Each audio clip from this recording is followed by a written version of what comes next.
Welcome to the Air Force District of Washington A1 External Training Program. Today we are featuring command assignments, and our presenter is Tech Sergeant Shade Williams from AFDW A1KK. At this time, please mute all mics during the duration of today's needed training. If you have any questions, please annotate it in the chat or raise your virtual hand. Also, upon conclusion of today's training, please take some time to complete the training evaluations by going to the link in the chat. This training is being recorded and will be available later on. At this time, I will turn it over to Tech Sergeant Williams. Ma'am, the floor is all yours.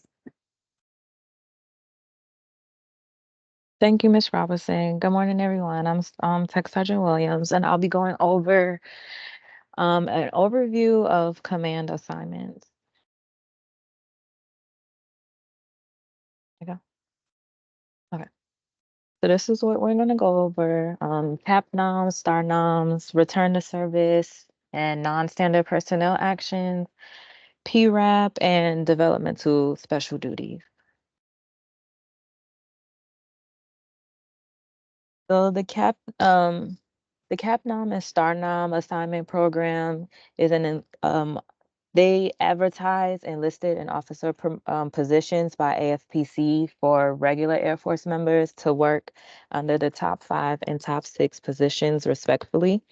STAR nom positions include being an aide to the President of the United States, and CAP nom positions include working with the Office of the Secretary of Defense or the Secretary of the Air Force. Essentially, A1KK is the liaison between AFPC and the units that fall under the AFDW umbrella. So what happens is AFPC will send us the advertisement, and then we'll send it out to the unit. So the process is as follows. AFPC receives the advertisement from the hiring authority, and then it flows down to the MAJCOM. Once we receive it, I'll review all of the requirements such as rank, security clearance, specific qualifications, education requirements, things like that, and how many packages are allotted, which for AFDW, we are always allowed to submit up to 6 packages. And then I'll send out all of those instructions and then the supporting documents to the wings and units for submission. If we were to receive more than 6 packages, then we would have to do a board to a board would have to be conducted so that way only up to 6 is submitted. Then once the packages are submitted to AFPC, they will hold a board on their end with all the packages they've received from every location. And then after that, those packages that pass that board will go to the hiring authority for the final board. And hold on. Once a member is selected, they will be notified by AFPC, and then the assignment will be loaded. So the question in the chat is who is on the AFDW board? It varies. I can just pick who can be on the board if it comes to that. Or I can request volunteers to sit on the board. You're welcome.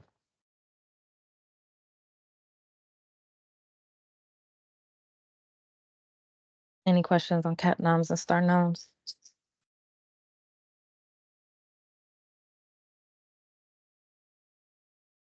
Thank you, Ms. Karen.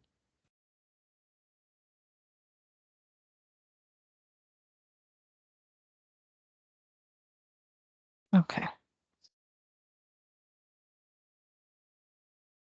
So for the return to service and non-standard personnel action assignment,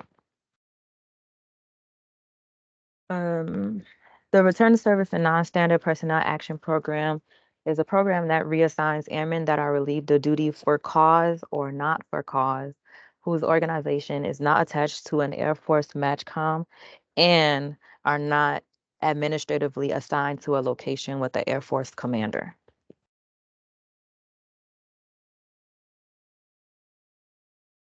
Due to the members in this program, they fall under AFDW because they don't belong to any other MAJCOM that has an Air Force commander on that installation, so they will fall under AFDW. What we'll do is we'll work with the 811th First Sergeant at the Pentagon and AFPC to be able to bring the member back to service so that way they can complete certain medical, administrative, and disciplinary actions if they were to have to go up for court martial. And then depending on the outcome of the case, the member is either reassigned and they'll get orders to PCS to a new location, or they'll be separated from the Air Force.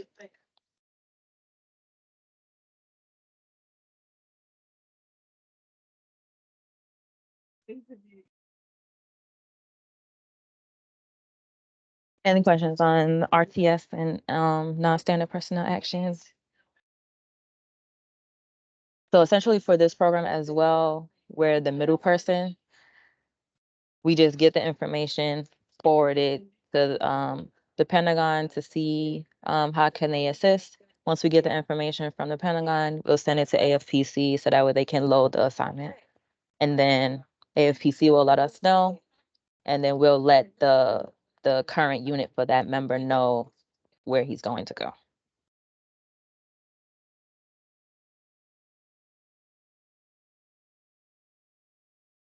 Okay. Okay, so for PRAP, PRAP includes two separate programs that work together, which is the Personnel Reliability Program and Army Use of Force.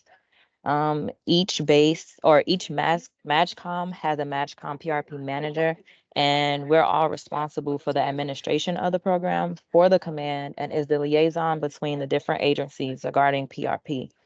So in essence, we are the AFPC for all things PRP. So what I mean by that is if the installation monitor or the base monitor have questions, they would have to reach out to the MAJCOM PRP manager, and then we'll reach out to whoever we need to reach out to get the answer for them if we don't already have the answer on hand.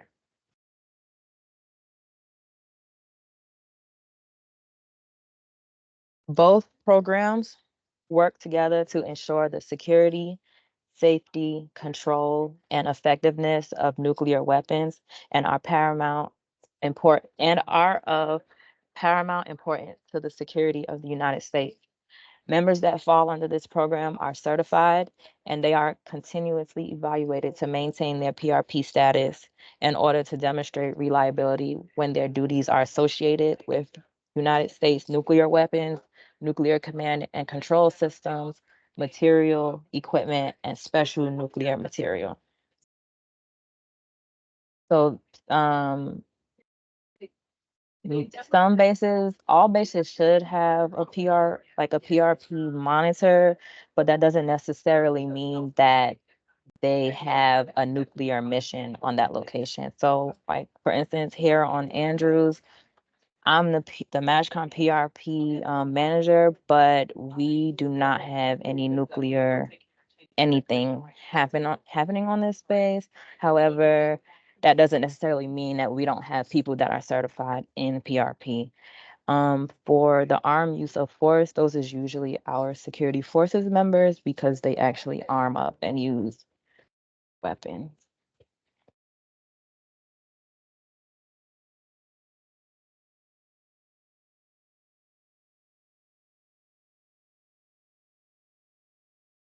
Okay. And then for DSD, which is the Developmental Special Duty Program, this program, we're actually currently in the spring cycle now, but this program is a nomination process that allows commanders the authority to nominate airmen and deliberately influence a developmental career path. Um, This program is how members are selected to perform duties as like a military training instructor at Lackland, a PME instructor, recruiter, things that's outside of their career field. This program comes out twice a year, once in the fall and once in the spring, and all instructions and requirements are received from AFPC. So the process with that is AFPC will reach out to the career field managers for all AFSCs to see how many members of each rank they are able to release to perform a duty like this. And then once they get all of the requirements, they send the requirements and a nomination roster to us, and then we'll forward out all the applicable guidance via email and TMT to the respective POCs.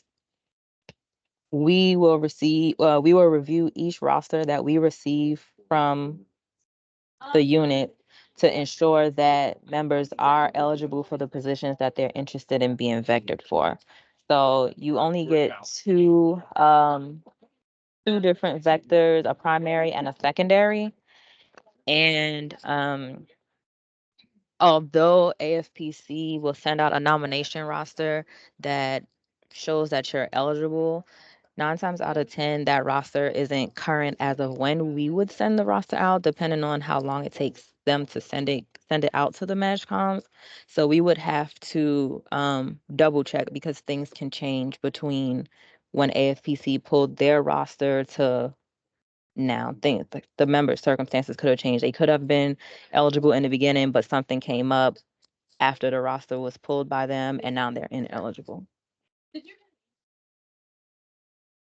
So we would suspense the units, and then once that suspense has passed, we'll brief the command chief on our progress and if we met the nomination requirement.